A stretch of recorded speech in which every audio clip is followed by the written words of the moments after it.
You have sat too long here for any good you have been doing. Depart, I say, let us have done with you. In the name of God, go. Thank you, Honorable Chairperson, sir. I'd just like to point out that I have between 16 and 17 minutes, sir, and I'd be very obliged if I could finish my allotted time. Today I stand, sir, please. Today I stand on behalf of my party, the All India Trinamool Congress, with a heavy heart, but with a complete clarity of purpose, to support the motion of no confidence against the Speaker of the 18th Lok Sabha for presiding over the liquidation of the functioning of parliamentary democracy. It is richly ironic, it's divine karma actually, that I, the lady MP, who was illegally witch-hunted by the government, wrongly expelled by Ethics Committee, which had no power to expel, after a motion in which I was not allowed to speak, where the Speaker, in violation of every principle of natural justice, did not allow me to defend myself, today I am opening the debate for my party in a motion of no confidence against that very Speaker. You can't run away from karma. Dr. Ambedkar said that Parliament belongs to the opposition and the government should always be on trial. On the anvil, he called it, to ensure accountability. The role of the Speaker is that of a neutral arbiter and a keeper of the order of the House. This is absolutely vital to the function of Parliament. John Bercow, the Speaker of the UK House of Commons, said, "I never aspired to be Speaker of the House of Commons simply so I could say I am the Speaker of the House of Commons and tell my children that." So it can't be a matter of ego. It can't be a matter of personal legacy. The post is far beyond that. It is a fitting tribute to the vibrancy of India's democracy and the strength of India's dissenting voices that a motion of no confidence was moved against the very first Speaker of the Lok Sabha, G.V. Mavalankar, in 1954. He was accused of openly espousing the cause of the official spokesperson of the ruling party in all matters and constituted a serious danger to the functioning of the Lok Sabha. Pandit Nehru, who was PM then, participated in the debate, and he said that more time should be allotted to the opposition than to the government benches. Pandit Nehru, as Prime Minister, said this. What is the tradition we are following today? In the next decade, in 1966, there was a second motion of no confidence against a sitting Speaker, against Sardar Hukum Singh. And there it was claimed that he was arbitrarily disallowing questions likely to cause acute embarrassment to the Prime Minister, to ministers, to top leaders and government officials. Sounds familiar? Does it sound familiar or not? 20 years later, in 1987, again a motion was moved against the then Speaker Balram Jakar. Moving the motion was a future Speaker, CPM Somnath Chatterjee. And he said that Parliament is as much in danger from a muted Parliament than from executive authoritarianism. This is what Somnath Chatterjee said. The resolution was critical of Jakar's rulings, which denied MPs the right to move adjournment motions. What do we have today? We have the Honourable Speaker who has not allowed a single adjournment motion. Every morning we come here and like a stuck record, what do we hear? Kisi bhi स्थगित प्रस्ताव का अनुमोदन नहीं दिया गया. Every morning we hear this. But you know something? In the previous 3 instances, something was different. What happened? In each of the 3 previous instances, there was a deputy speaker to preside over the proceedings. In Mavalankar's case, there was Anantasayanam Iyengar, who was then deputy leader of the Lok Sabha in 1954. In 1966, in Hukum Singh's case, the then deputy speaker was S.V. Krishnamurti Rao. He didn't get a chance to preside over the proceedings because the person who brought the motion, he himself, Madhu Limahi, failed to get the requisite 50 people, so the motion failed. In 1987, in Balram Jakar's case, the Deputy Speaker M. Thambuderai presided. But today, what do we see? There is no Deputy Speaker. In the 17th and 18th Lok Sabhas, for the past 7 years, the post of the Deputy Speaker has been kept vacant. Article 93 of our Constitution very clearly says that the House of the People shall, the word shall is used, as soon as may be, choose 2 members of the House to be respectively Speaker and Deputy Speaker. If the post becomes vacant, immediately another one shall be elected. Then there's Article 95(2) of the Constitution. What does it say? It says, during the absence of the Speaker from any sitting of the House, of the deputies or the Deputy Speaker, if he is also absent, any other person who can be determined by the House. Today, when the debate started, what did we see? The person, no disrespect to the current chairperson sitting there, but there was no consensus, there was no spirit of the House that was taken into accordance as to who was going to preside over the proceedings. The Speaker, the Honourable Speaker of the 18th Lok Sabha, has achieved many firsts. Unfortunately, all of them have been less than graceful benchmarks. He keeps talking about the vaunted garima of the House, but it has come to a point that the minute the Speaker comes into the House, garima leaves the House. That's where we are today. I am first going to analyze the Honourable Speaker's inglorious record on a macro level, and then I'm going to dissect it on a micro level. So let's look at the first macro point. Suspensions under Rule 374A of the Lok Sabha Rules and Proceedings. Now, what did we have before? First, we had Rule 374, which required any suspension to go through a formal motion. 2001, Atalji's government, NDA government, you bring in 374A, which gives the Speaker, in case of a grave disorder, without moving a formal motion, he has the right of immediate suspension, without any formal motion.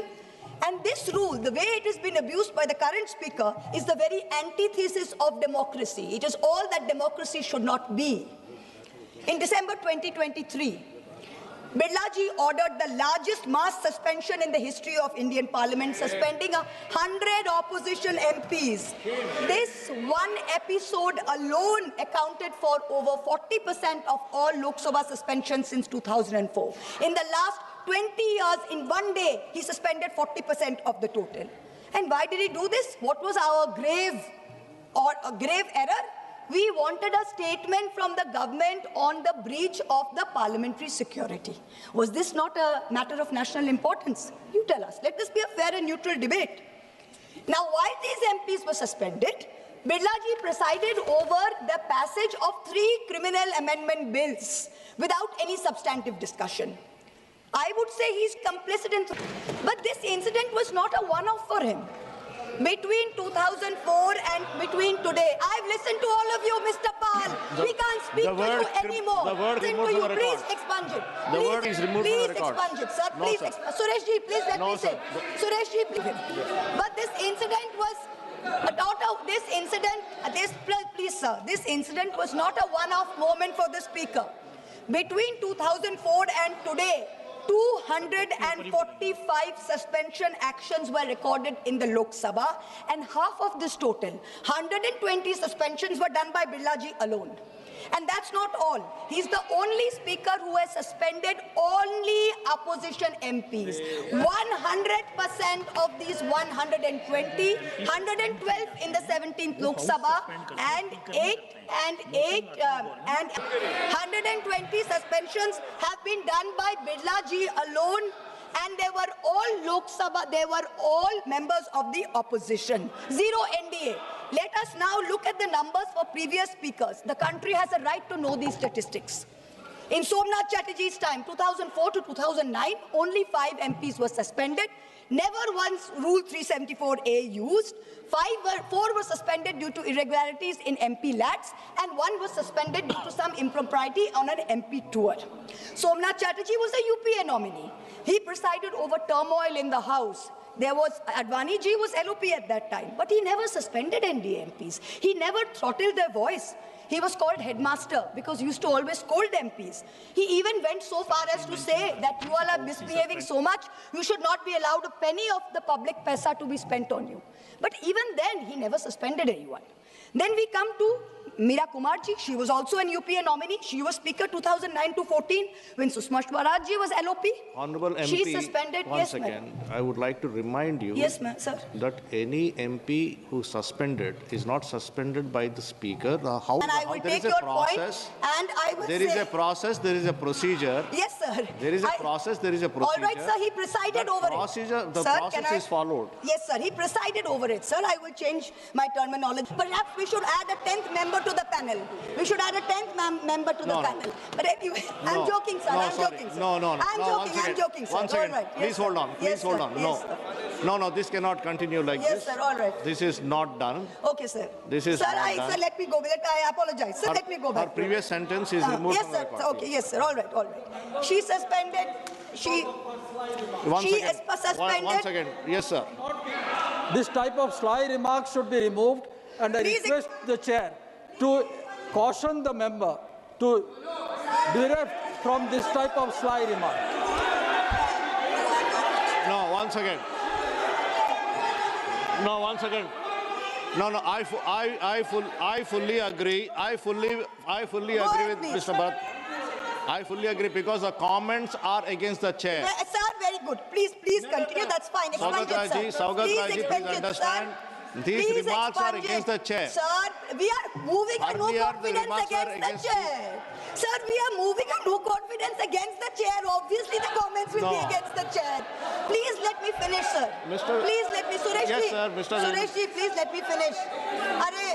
Venugopal ji, please let No, me sir. finish. No, sir. Please Arey, don't Venu ji, let me misinterpret. finish. Please do not Arey, you are taking my misinterpret. time, Venu ji, please. While she is supposed to talk on the Arey, resolution, Venugopal ji, she is please. now remarking on the Arey, chair. Venugopal This ji, is not let done. me speak. Let me speak, Venugopal she's ji. It's requesting okay. you now It's to okay. sit down. It's Okay, okay. sir. It's okay. It's okay. It's okay, sir. Okay. So when Meena Kumar ji was also a UPA nominee, she was Speaker 2009 to 14. Sushma Swaraj ji was LOP. She suspended a total of 45 MPs, but 70% of these were UPA, mostly Congress MPs from their own party, because they were protesting against the bifurcation of Andhra Pradesh. Only 30% were from other parties. Sumitra Mahajan ji, 2014 to 19, suspended 73 MPs during her tenure. Of them, 25 MPs were Congress, 33% over the Lalit Modi issue. Remaining 67% were AIDMK MPs over the Kaveri issue and TDP MPs over the Andhra Pradesh special status issue. Madam, let me again remind you, Yes, there is a process, proceedings Yes, sir. of It's the a way House. of It is the speaking, House that sir. decides. She It is the presided House. over the second macro I will point, have sir. to interrupt you because you are not correcting the course. Okay, sir. Yes, the second macro point. Arey Venugopal ji. Sir, honorable MP has requested you not to interrupt her, sir. She has already requested. No. The second macro point, sir. The decline in the number of bills being sent for scrutiny to parliamentary standing committees under the guardianship of the Speaker. Let me change my terminology. Parliamentary standing committees were formed in 1993 for what? To scrutinize bills. The 14th and 15th Lok Sabhas, with the UPA governments in the place, sent 60% and 71% of bills to the Parliamentary Standing Committee. What happened in 2014? 14 to 19? The 16th Lok Sabha, only 27% of bills were sent. What happened in the last Lok Sabha?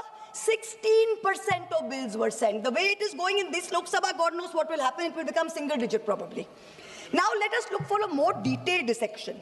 The office of the leader of the opposition in the Lok Sabha was accorded statutory recognition under the Salary and Allowances Leaders of Opposition in Parliament Act 1977. It is equivalent to that of a cabinet minister in rank. Ram Subhag Singh was the first, Buxar Bihar was the first recognized LOP in the 4th Lok Sabha from the Congress O, which was the Kamraj Morarji Desai syndicate. That was the first time any party had won 10% of seats in the parliament. Now, the first statutory LOP was CM Stephen. He was MP from Idukki in Kerala. Since the post was given statutory recognition, there have been 12 LOPs. 3 times the term has been vacant. Of these 12, 6 were Congress, 5 were BJP, and 1 was Babu Jagjeevan Ram from the Janata Party. So it was been pretty evenly distributed. Each of the BJP LOPs, LK Advani ji, Atal Bihari Vajpayee ji, Sushma Swaraj ji, has had more than their fair share of parliamentary time and spotlight in the correct spirit that the opposition owns the House. It was not denied to them. In 2012, Sushma Swaraj ji, then the BJP's leader in the Lok Sabha, even said, not allowing parliament to function is also a form of democracy like any other form. That we have also seen. So in the Lok Sabha, past speakers have allowed not just the LOP, but also senior members to intervene in debates. For example, former Prime Minister Chandrasekhar ji, when he came back in 96 as the sole member of the Samajwadi Janata Party, often stood up and was allowed to speak. In March 1997, Biju Patnaik ji intervened. There was a Madhya Pradesh BJP MP called Sundarlal Patwa, who asserted that the mandate was not actually for Deve Gowda, but the mandate was that of the BJP's nationalism, and the BJP should be allowed to form the government. And Biju Patnaik intervened very sharply, and he said, "You people talk of nationalism. Do you know what is nationalism? You cannot know it. His Rashtravad is breaking up the nation in 20 pieces." Patnaik was neither asked to sit down, nor was the House adjourned by the then Speaker. Contrast that with the current Speaker. In the last Lok Sabha, the 17th, he perfected the art, or under his guardianship, the art of switching off the mics of opposition members mid-sentence, of ensuring Sansad TV paid for by taxpayer money blacks us all out. And when we stand up and he says this is a technical glitch, that's okay, we believe it, but I'm just pointing it out. It has become a joke within us opposition members that when we stand up for a 0 hour or a supplementary question, we are cut off in 30 seconds saying, "Sankshipt mein boliye, sankshipt mein boliye." And for treasury benches, people are allowed to speak endlessly, make unfounded allegations, lies against all of us. The government has made parliamentary democracy, and if the Speaker is going to concede to being a complicity, sad day for Indian democracy, a very sad day. In March 25, a delegation of India Bloc MPs met the Speaker. We submitted a letter raising 12 issues, including the failure to appoint a Deputy Speaker, denial of the opportunity to speak to the LOP and other leaders, disregarding the decisions of the BSC. During his term, the Honourable Speaker has systematically throttled the voice of the opposition and by default, the representative voice of 41 crore Indians, 410 million Indians. That's who we represent here. He did not allow a discussion on Manipur. We had to move a no-confidence motion just to have a discussion on the issue. Do you remember? I remember the MP from Manipur, Dr. Bimol Ekojam. He stood up close to midnight, and with such anguish in his voice, he told us that this state of Manipur has been excluded from the national consciousness to the point of invisibility. He had to be given the time at midnight. When BJP MP Ramesh Biduri stood in this house, and he called Danish Ali, another fellow MP, and I'm going to repeat these words because the country needs to remember this was said in this house. He called him, "Birlaji did nothing. You failed not only Danish Bhai, but you failed 200 million Muslims of this country who put their head on their forehead on this soil of this thing." Ramesh Biduri continued the rest of the term merrily. He was never suspended. Birlaji did not allow a discussion of the special intensive revision in Bihar, allowed only a larger electoral reform discussion. On every matter of national importance, we have been disallowed adjournment motions and debates. On each one, I am not yielding. He's an MP, he's not a minister. I'm not yielding to him. On each one, on the Hindenburg issue and the Adani government nexus, you disallowed the motion. On Chinese aggression into our territory, you disallowed a motion. On the one-sided Indo-US trade deal, we had to learn from the US president there's been a trade deal. The government didn't tell us. You disallowed a motion. On the Epstein files, a sitting cabinet minister has a mention of 430 times. Heads in the world over have rolled. You have not allowed us a discussion. Every time we MPs from Bengal have demanded answers as to why the central government is starving Bengal of funds, why our people are being starved of their rightful dues, the Speaker has allowed the treasury bunches and ministers to systematically heckle us and dishonor us and humiliate us. On February 2nd, Birlaji disrupted the LOP's motion of thanks, citing rule number 349 and 353 to bar quoting from an article from the Army Chief of Staff's memoirs. First, they said LOP should authenticate. Then they barred him from authenticating. Yet on February 4th, a BJP MP designated as prime heckler by the treasury benches furnished books within the House and continued for 3 minutes. Then rule number 349 was not applicable. It is absolutely incredible, the show of partisanship that the Honourable Speaker informed this House that he had advised the Prime Minister not to come to the House as there is a danger from women MPs. Yes. 1 minute, sir, 1 minute, I'll conclude. The Prime Minister is to come to this House and the Speaker is covering up for him in this ridiculous manner, denigrating women without any substance. Honourable MP Shri T.R. Baluji. No, sir, I have not finished. 1 minute, I have not finished. I have got my last sentence. Speaker Saab, no, already spoke sir. for 20 No, minutes. I have You got already 28 spoke for 20 minutes. My party has 28 minutes, sir. She is the chief whip. She is the chief whip. Speaker Saab, you are no longer fit to conduct the affairs of this House. I will end by saying to the Honourable Speaker what Oliver Cromwell said to the Iran Parliament in 1653 and what UK Conservative backbencher Leo Amery told the British Prime Minister Neville Chamberlain in 1940. You have sat too long here for any good you have been doing. Depart, I say, and let us have done with you. In the name of God, go. Honorable MP Shri T.R. Balu.